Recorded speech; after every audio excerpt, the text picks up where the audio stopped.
एक बार मैं स्विट्जरलैंड गया था सरकारी विजिट में, तो लोगों ने एक दिन दूतावास वालों ने कहा कि साहब आज छुट्टी है, चलिए आपको एक बहुत अच्छी जगह ले चलते हैं। तो लेके गए 200 किलोमीटर। पूरे यूरोप के पर्यटक वहाँ पर पागलों की तरह उमड़े हुए थे और ले जाके और फिर एक वाटरफॉल के सामने ले जाके खड़ा कर दिया कि साहब देखिए कितनी खूबसूरत जगह है। तो मैंने उसको देखा तो मैंने कहा कि रीवा के छोटी पुल और बड़ी पुल के बीच में जो वाटरफॉल है उसके सामने थी कुछ नहीं। आज रीवा में ये कॉन्क्लेव हो रहा है। इस प्रकार के कॉन्क्लेव तो राजधानियों में हुआ करते थे, ये तो पहली बार मध्य प्रदेश में हम सब ये देख रहे हैं कि क्षेत्रीय हेडक्वार्टर में इंडस्ट्रियल कॉन्क्लेव होते हैं, टूरिज़्म कॉन्क्लेव हो रहे हैं और देश और दुनिया के सारे प्रमुख लोग यहाँ पर इकट्ठे हैं। इसका श्रेय मुख्यमंत्री को जाता है, उनको जोरदार ताली बजाकर उनका स्वागत करें। हमारे प्रभारी मंत्री आदरणीय प्रहलाद पटेल जी, जो केंद्र में भी मंत्री रहे, बहुत ही वरिष्ठ नेता हैं, उनका स्वागत करें। और बहुत ही वरिष्ठ नेता, मध्य प्रदेश के वरिष्ठ नेताओं में से एक, जो मंत्री भी हैं, राष्ट्रीय स्तर पर उन्होंने बहुत काम किया है, आदरणीय कैलाश विजयवर्गीय जी हमारे बीच में उपस्थित हैं। ये हम सबका सहयोग और सौभाग्य है कि आज 17 में भी कार्यक्रम था मुख्यमंत्री जी का, और प्रभारी मंत्री जी के नाते कैलाश जी वहाँ गए थे तो उनके साथ यहाँ पर आना हो गया और उन्होंने भी हम सबका यहाँ पे मार्गदर्शन किया है, उनका मैं स्वागत करता हूँ। आदरणीय ज्योत्सना सूरी जी, जो बहुत मशहूर होटल चेन की चेयरपर्सन हैं, ललित होटल, मुंबई में जाइए, दिल्ली में जाइए, खजुराहो में जाइए, देश के कई हिस्सों में तो ललित ग्रुप का होटल के मालिक यदि आज रीवा में हैं तो आप समझ लीजिए कि विंध्य क्षेत्र में कोई ना कोई होटल आने वाला है या रिसॉर्ट। हमारे पर्यटन मंत्री आदरणीय धर्मेंद्र सिंह लोधी जी, जो बहुत तेज़ी के साथ, सक्रियता के साथ मुख्यमंत्री जी के साथ कंधे से कंधा मिला के काम कर रहे हैं। आदरणीय प्रतिमा बागरी जी, जो हमारी पड़ोसी ज़िले की हैं, मंत्री हैं, वो भी हमारे बीच में हैं। हमारे लोकप्रिय सांसद आदरणीय जनार्दन मिश्रा जी, हमारे लोकप्रिय सांसद आदरणीय गणेश सिंह जी, पूर्व मंत्री जिनका टूरिज़्म में बहुत रुचि है, आदरणीय महाराज पुष्पराज सिंह जी, और मशहूर कलाकार आदरणीय मुकेश तिवारी जी, जो सागर के हैं और बॉलीवुड में जिनका बहुत नाम है। मशहूर अभिनेत्री, पंचायत सीरियल में जो काफ़ी लोकप्रिय हुई है, सांबिका जी, आदरणीय शिवशेखर शुक्ला जी, प्रमुख सचिव टूरिज़्म बोर्ड के एमडी इलैया राजा जी, जो रीवा में कलेक्टर भी रहे हैं। विदिशा मुखर्जी जी, अलायंस एयर के चेयरमैन भी हमारे बीच में आए हुए हैं। अमित कुमार जी, ज़रा खड़े होकर और आप इनका भी ताली बजाकर स्वागत करें। ये अब रीवा एयरपोर्ट से ATR 72 दिल्ली भी चलाएंगे और इंदौर भी चलाएंगे, क्योंकि टूरिज़्म ऐसे ही थोड़ी बढ़ेगा। ये बात सही है कि हमारे यहाँ संभावनाओं की कमी नहीं है, और आज जितने भी अतिथि यहाँ पर बैठे हैं, सभी का व्हाइट टाइगर की धरती पर आप सबका स्वागत करते हुए मुझे बड़ी प्रसन्नता हो रही है। हमारी सरकार ने काम किया है, और नहीं तो एक समय ऐसा आ गया था कि पिछले 46 सालों में व्हाइट टाइगर यहाँ पर नहीं था। हम कहते थे कि सफ़ेद शेरों की धरती पर स्वागत है, लेकिन डरते रहते थे, कोई पूछना थे कि सफ़ेद शेर है कहाँ। लेकिन आज डंके की चोट पर यहाँ से 12 किलोमीटर में मुकुंदपुर व्हाइट टाइगर सफारी है, जहाँ पर देश के पर्यटक भी आ रहे हैं और विदेशी पर्यटक भी खजुराहो से जब बनारस जाते हैं तो व्हाइट टाइगर सफारी में व्हाइट टाइगर को देखने जाते हैं। मुख्यमंत्री जी, मैं साउथ अफ्रीका गया था। वहाँ पर जब मैं साउथ अफ्रीका जा रहा था ऑफिशियल विजिट में, जब माइनिंग मिनिस्टर था तो नरेंद्र सिंह तोमर जी के साथ माइनिंग का इंडावा का वहाँ पर बहुत बड़ा इवेंट था। तो लोगों ने कहा, जब इंडिया से जा रहे थे तो लोग कह रहे थे कि वहाँ लायन सफारी जरूर जाइएगा, लायन सफारी जरूर जाइएगा। जब वहाँ का लायन सफारी देखा तो हमने कहा ये हमारे मुकुंदपुर टाइगर सफारी के सामने तो कुछ नहीं है, एक पौधे नहीं है, एक पेड़ नहीं है। लेकिन हमारे यहाँ यदि घने जंगल में जो व्हाइट टाइगर सफारी बना है, सिर्फ व्हाइट टाइगर नहीं है, वहाँ रॉयल बंगाल टाइगर भी है, वहाँ भालू भी है, वहाँ लेपर्ड भी है, वहाँ पर लायन भी है, वहाँ पर चीतल भी है, वहाँ पर हिरण भी है। और वहाँ पर जाने के बाद फिर दूसरे जो सफारीज हैं वो बहुत कमज़ोर दिखते हैं। अभी हमसे धर्मेंद्र सिंह लोधी जी कह रहे थे और शिवशेखर जी भी कह रहे थे, सुबह गए थे पूर्वा फॉल देखने, तो हमने कहा कि पूर्वा फॉल देखने के बाद आपको कैसा लगा? कहीं साहब नियाग्रा फॉल भी पीछे है उससे, वो रीवा का जो पूर्वा फॉल है उसके सामने नियाग्रा फॉल भी कुछ नहीं। एक बार मैं स्विट्ज़रलैंड गया था सरकारी विजिट में, तो लोगों ने एक दिन दूतावास वालों ने कहा कि साहब आज छुट्टी है, चलिए आपको एक बहुत अच्छी जगह ले चलते हैं। तो लेके गए 200 किलोमीटर। पूरे यूरोप के पर्यटक वहाँ पर पागलों की तरह उमड़े हुए थे और ले जाके और फिर एक वाटरफॉल के सामने ले जाके खड़ा कर दिया कि साहब देखिए कितनी खूबसूरत जगह है। तो मैंने उसको देखा तो मैंने कहा कि रीवा के छोटी पुल और बड़ी पुल के बीच में जो वाटरफॉल है उसके सामने थी कुछ नहीं, लेकिन वो डेवलप नहीं था। वही हमने संकल्प किया कि रीवा के इको पार्क को डेवलप करेंगे। 10 एकड़ का टापू है, बगल में सरकारी लैंड है, जॉइंट वेंचर बना के उसका टेंडर किया, पीपीपी बोर्ड में इन्वेस्टर आए, उन्होंने 25 करोड़ रुपए उसमें खर्च किए। और जब उसका लोकार्पण कर रहे थे तो मुख्यमंत्री जी इतने लोग उमड़े वहाँ पर कि कलेक्टर एसपी ने आके मुझसे कान में कहा कि साहब गेट का दरवाज़ा बंद करना पड़ेगा। हमने कहा दरवाज़ा मत बंद करिए, लोगों को देखने दीजिए। कि नहीं साहब अब हम कंट्रोल नहीं कर सकते। हमने कहा कितने लोग आ गए? कहीं 35 से 40 हज़ार लोग आ चुके हैं रीवा के इस इको पार्क के उद्घाटन के समय पर। जब कोई चीज़ विकसित हो जाती है, ये सरसी टापू की बात अभी बता रहे थे, अब मालदीव्स और लक्षद्वीप हम लोग जाते हैं, जैसा नज़ारा वहाँ पर है। एक रात यदि आप सरसी टापू में रुकेंगे, सुबह मैं जब रात में रुका और सुबह जब खिड़की के पर्दे खोले तो नीले रंग का वो बाण सागर का जो रिजर्वायर है वो किसी समुद्र से कम नहीं लग रहा था। तो मुख्यमंत्री जी से उद्घाटन के समय हमने कहा कि इसमें 40-50 कमरे और बनवा दीजिए और बगल में एक टापू है उसमें भी 40-50 कमरे बन जाए, तो डेस्टिनेशन वेडिंग के लिए जो हमारे विंध्य क्षेत्र के लोगों के पास अब पैसे की कमी नहीं है। जब से सिंचाई की नहरों का जाल बिछ गया, अभी तो 3 एकड़ में ही पानी पहुंचा है, तो लोग कहने लगे हैं कि रीवा बदल गया है।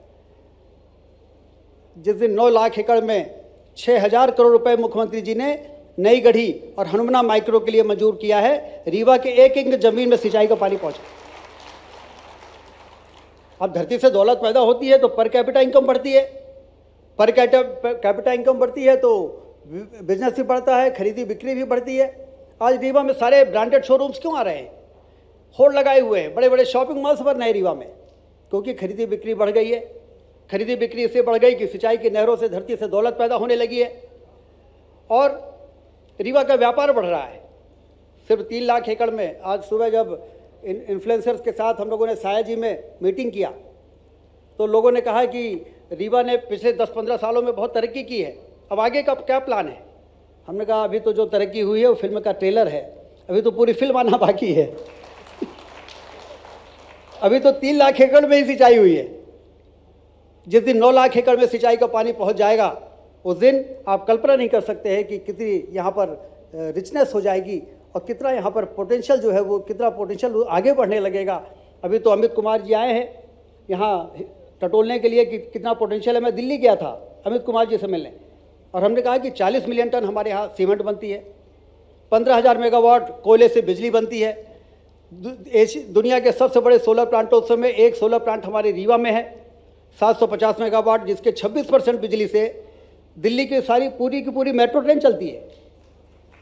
दिल्ली की मेट्रो जब मुख्य प्रधानमंत्री जी ने उद्घाटन किया तो उन्होंने कहा कि रीवा के लोग जब दिल्ली जाएंगे तो उनको इस बात का गर्व होगा कि दिल्ली की मेट्रो रीवा के सोलर प्लांट से चल रही है। तो ये सारी जो पोटेंशियल्स हैं, जो हवाई सेवा, अब हवाई जहाज कोई लग्जरी थोड़ी है, अब तो नेसेसिटी हो गई है और इसलिए हवाई सेवाओं का विस्तार इस क्षेत्र में विकास का पंख लगाएगा। इसलिए ATR 72 के हिसाब से अभी एयरपोर्ट बन के तैयार हुआ है। आने वाले दिनों में जब आवश्यकता होगी तो मुख्यमंत्री जी से हम निवेदन करेंगे कि अब 400-500 मीटर का रनवे और बढ़वा दीजिए, एयरबस चलने लगे, जिससे कि लोग आसानी से यहाँ पर आ सके और यहाँ के टूरिज़्म का नेचुरल जो ब्यूटी है हमारे यहाँ, कुछ मुझे नहीं लगता कि और कहीं इतनी ज़्यादा नेचुरल ब्यूटी हो सकती है। जंगल है, पहाड़ है, नदियाँ हैं। रिलीजियस टूरिज़्म में मैहर का शारदा माई का धाम है, जहाँ पर बहुत से लोग आना चाहते हैं, लेकिन आए कैसे? अब इतने लोग आए हैं तो उनको मालूम पड़ा होगा, कोई बनारस में लैंड किया होगा, कोई प्रयागराज में लैंड किया होगा, कोई जबलपुर में लैंड किया होगा। जिस दिन रीवा में हवाई जहाज उतरने लगेगा उस दिन रिलीजियस टूरिज्म कितना बढ़ेगा। वाइल्ड लाइफ हमारे यहाँ, बांधवगढ़ नेशनल पार्क हमारे यहाँ है विंध्य में, संजय गांधी टाइगर रिजर्व हमारे यहाँ है विंध्य में, पन्ना टाइगर रिजर्व हमारे यहाँ है, मुकुंदपुर टाइगर सफारी हमारे यहाँ है, गोविंदगढ़ का तालाब, रॉयल हेरिटेज म्यूजियम हमारे यहाँ है। भैरवनाथ में आदरणीय नागेंद्र सिंह जी बैठे हैं। भैरवनाथ में एक अद्भुत 60 फीट लेटी हुई प्रतिमा कलचुरी काल की कारीगरों के द्वारा बनाई हुई, उसमें 5 करोड़ खर्च करके उसको इतना आकर्षक बना दिया है कि मेरे पास वीडियो आ रहे हैं कि कुछ दिनों के बाद जितना चिरहोला नाथ जी के मंदिर में भीड़ उमड़ती है, ऐसा लगता है कि भैरवनाथ के उस स्थान पर भीड़ उमड़ने वाली है। तो ये जब चीज़ें डेवलप हो जाती हैं तो लोग, क्योंकि जितना हमारे लिए खाना जरूरी है, जितना हमारे यहाँ सोना जरूरी है हमारे लिए, उतना ही पर्यटन भी आम आदमी के लिए ज़रूरी होता है। टूरिज़्म के लिए वो लोग अपने परिवार के साथ कुछ दिनों के लिए सुकून का समय बिताना चाहते हैं, तो समय बिताने का माकूल स्थान यदि कहीं है तो मध्य प्रदेश के विंध्य क्षेत्र में है, जहाँ पर ये रीजनल टूरिज़्म कॉन्क्लेव हो रही है। इसलिए आप सब जो मंच पर, सबका नाम मैं ले नहीं सका, लेकिन एक एक से बड़े दिग्गज लोग यहाँ पर बैठे हैं। माई ट्रिप के जो प्रमुख हैं वो बैठे हैं।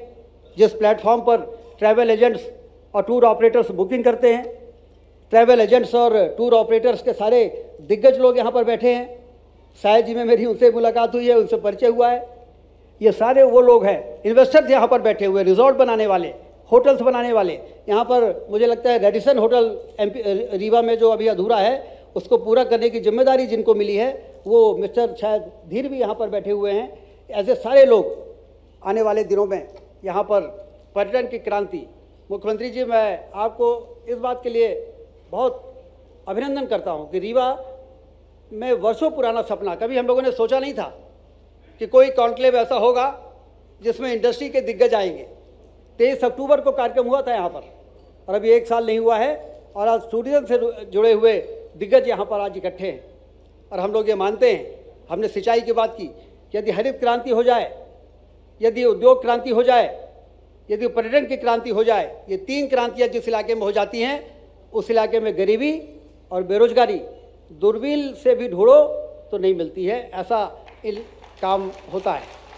तो ये तीनों क्रांतियों के सूत्रधार के रूप में सिर्फ आप पूरे मध्य प्रदेश में काम नहीं कर रहे हैं, आप क्षेत्रीय स्तर पर भी इतना ज़्यादा फोकस करके पूरे अधिकारियों को, अब हम लोग गए थे लखनऊ और बनारस रोड शो करने, और वहाँ पर जाके लोगों से बोला कि भाई आइए मध्य प्रदेश में आपको टाइगर दिखाते हैं, आपको फॉल दिखाते हैं, वाटरफॉल्स दिखाते हैं, आपको चित्रकूट जहाँ 12 साल भगवान राम ने 14 साल के वनवास की बिताए हैं वो स्थान हमारे यहाँ है।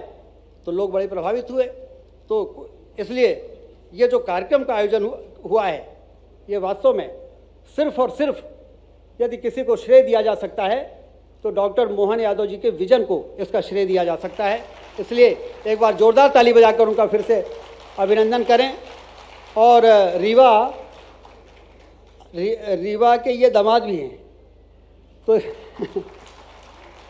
तो इसलिए मैं, जब टूरिज्म के 3 कॉन्क्लेव होने वाले थे तो पहला उन्होंने कहा कि रीवा में करते हैं, तो हमसे अधिकारियों ने कहा कि मुख्यमंत्री जी कहा कि रीवा में कर लेते, तो हमने कहा रीवा से उनका विशेष स्नेह है, क्योंकि उज्जैन के वो रहने वाले हैं और रीवा में उनके ससुराल है, तो हमारे तार सीधे जुड़े हुए हैं उज्जैन से और भोपाल से। तो उसका ये परिणाम हुआ है। निश्चित रूप से ये कॉन्क्लेव आने वाले दिनों में इतिहास के पन्नों में दर्ज की जाएगी कि रीवा में देश और दुनिया के पर्यटक यदि विंध्य क्षेत्र में उमड़ रहे हैं, तो इसकी शुरुआत आज कौन सी 26 जुलाई है ना, 26 जुलाई को राज कपूर ऑडिटोरियम रीवा में जब इन्वेस्टर कॉन्क्लेव हुआ था, टूरिज्म कॉन्क्लेव हुआ था, उसके बाद टूरिज्म से जुड़े हुए जितने लोग हैं वो यहाँ पर इकट्ठे हुए थे, उन्होंने योजना बनाई थी, और आज उसका ये परिणाम है कि जैसे खजुराहो में, बनारस में पर्यटक उमड़ रहे हैं, वैसे हमारे विंध्य क्षेत्र के जितने भी दर्शनीय स्थल हैं वहाँ पर पर्यटक देखे जा रहे हैं। ये निश्चित रूप से ऐतिहासिक दिन है, और इस ऐतिहासिक दिन पर इसकी सफलता के लिए मैं सभी को बहुत बधाई देता हूँ, शुभकामनाएं देता हूँ। मुख्यमंत्री जी को एक बार फिर से उनका अभिनंदन करता हूँ। बहुत बहुत धन्यवाद। जय हिंद।